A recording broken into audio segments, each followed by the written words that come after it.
Let the record show, Sharon, that we're back in open session, 11:31, having taken no action. No action, clarify that in closed section. And for what's been going on, we better make sure right here's that. Okay, item 5, I think we're going to show no action on that. Motion to table to the next meeting for reconsideration. There's no action. What do you want to do that? We always just say no action. I'm the artist with words. Been reading Robert's rules. You're the only one that says just say no action, then No, I I say said it. table, I said table. Okay, no action. I said table. No action, take it. We all take care of it. I need to say that. Move it. Huh? There you go. You moved the table? Okay, it's been moved to table. Item number 5, do I hear a second? Second. 2 seconds, all right.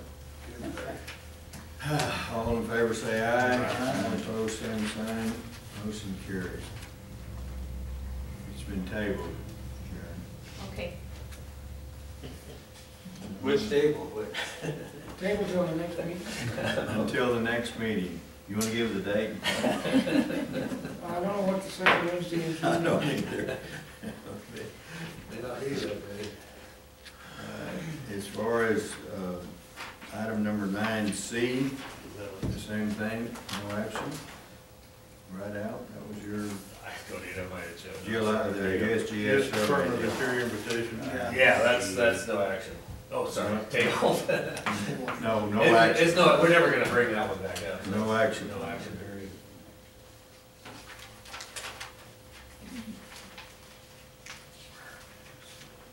Okay, item 10C. The reclassification of approximately 179 acres within Rio Bosque Park as arable land. Entertain a motion. I move that we reclassify those 179 acres to irrigable. Second. Okay, been moved and seconded that we approve the reclassification of the 179 acres within Rio Bosque Park. Just a clarification, that's subject to the conditions of payment of the, in accordance with the Texas Water Code of the past assessments. Add that to the resolution. Right. Payment of the past assessment. That's a separate deal. Sorry. Asking if there was an additional. Are we okay on that? We're okay. With that resolution? Okay. You made the motion? And you all second? Okay. All in favor say aye. Aye. All opposed, same sign. Motion carries. Okay, item B. I think there was a question on the audience stand. Excuse me? Judy Ackerman, for the record, just curious, the amount that is owed and who's paying it, if you have any idea? We're working with the city of El Paso on that, so we'll, we've got to have a meeting with them, and after we do that, they'll be, I'm sure we could ask them to talk to you about it. City of El Paso is the one that will be. Through John Baloo. Yeah, they're the deed, they own the deed to that property. So technically, the deal's not done until the payment is made? Well, that's correct. It's not done until anything's not done until the money changes hands, but it's all in compliance with the tax code. They have to pay all the taxes that have been in arrear that have accrued over the years to bring them up to what, like everybody else, and then they'll have to pay the normal taxes for the water from then on. There's also a, I apologize, we have done this before, we should also mention maybe, we have to correct the resolution that there's a, let's see how it works. I don't think it's a big issue here, but normally there's a covenant that is recorded also on that the water has to be used for 25 years for irrigation purposes. Oh, yeah, that's part of the whole, Part of the federal reclamation law, right? And Ms. Harriman, I would correct one thing, it will never be subject to taxes because it's owned by the city of El Paso, but we provide water to various entities who are tax exempt, such as school districts, for example, and so the city will have to sign annual contracts if we do it on an annual basis for the water they will receive and and the amount they'll pay. Now, as a matter of practice, what the district is doing is charging the same dollar amount to tax exempt entities on an annual basis as it is taxable owners. But just so there's no confusion about taxes. They get the same allotment, pay the same rate as if they were taxed. So this will actually allow us to use the turnout that you installed, and is there any chance it'll be able to happen in this irrigation season? Up to the city. Up to the city, we get the deal done. So, once the deal's done, well then, yeah. So, and we'll get back to them with this, and then it's up to them to execute the contract and send us the money, and then whenever it happens, from then on, it's. Or we can do it this afternoon, staff can do it this afternoon if they're ready. Yeah, it's just all at the balls in their court. So just from coming to meetings, I've learned a little bit that it appears that the person that wants to irrigate has to request that, Have to and it order goes water. in a, Right, and we'll go through John and explain all that to him so he understands, and he'll have to place his order through the dispatcher and so on. He can do it online, through fax, or over the phone, or in person. You order your water when you want it, and it has to be in that season when the water is available, of course. And it's just like anybody else, that like all of us have to do as private landowners. So it's the same thing. Yeah, they'll have to designate the water user, and they'll give us a telephone number and everything. Yeah, there's order And procedure. we assign a number to them. The turnout is one of those new modern turnouts that we can meter. As you use your water, we'll be able to tell you right away what amount of water you used, what your balance is, and so on.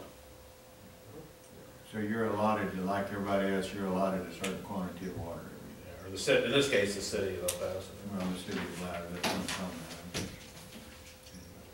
about. Any other questions? no, thanks very much. Okay. All right, 10D. Did y'all get that worked out? Items, on that item, line 12 and line 13 would come out, which references, that incorrectly references both entities, the railroad and the district, as being local governments. And in its place, we have UPRR is a corporation authorized to conduct business in the state of Texas. So we've made those two changes, and then basically we will ensure that we get an appropriate resolution from the railroad evidencing the authority of Mr. Chris Coble to sign this contract on behalf of the railroad. And we have attached exhibits A and B. Okay, so you're gonna put that in the record, in the resolution that will be of record, those specific items, right? Yes. Okay. Okay, do I hear a motion to approve that, given the corrections? Okay, Indar makes the motion. Larry seconds. Miguel abstains. Excuse me. Let's go ahead and have the resolution reflect that you're authorized to sign it yourself today. And that also, I can sign it today? Yeah. If I don't want to. Or you don't sign it. You get all that, you'll get that resolution on, so the record shows the correct version. All right, we have a it's been moved and seconded. Did you get who did it? Yes, there was Mr. Singh and then Mr. Savada seconded and Mr. Right, Savada and abstained. Miguel's gonna abstain. All in favor say aye. Aye. All opposed, same sign. Motion carries. That's it? No. Number 15A, declaration of the Clint yard that we had as surplus land. Do I hear a motion to declare that specific piece of property now surplus to the district's needs? So, Martin makes that motion. second? Indar second. All in favor say aye. Aye. All opposed, same sign. Motion carries. Okay, offer by the City of El Paso to purchase supply of drain. I think we're not gonna take any action on that, but we're going to, yeah, it's just a directive, right? That the management and engineering pursue the offer that the city has made, and you know, if it works out in the parameters in which we discussed in closed session to bring a contract to us for final approval. Okay? Anything else? So no action on that one, Sharon? And I think that's all. Is there anything else that I've missed, guys? No. Okay, then I'd entertain a motion to adjourn. Okay, Indar makes a motion. Larry seconds. All in favor, say aye. We stand adjourned. We sit adjourned.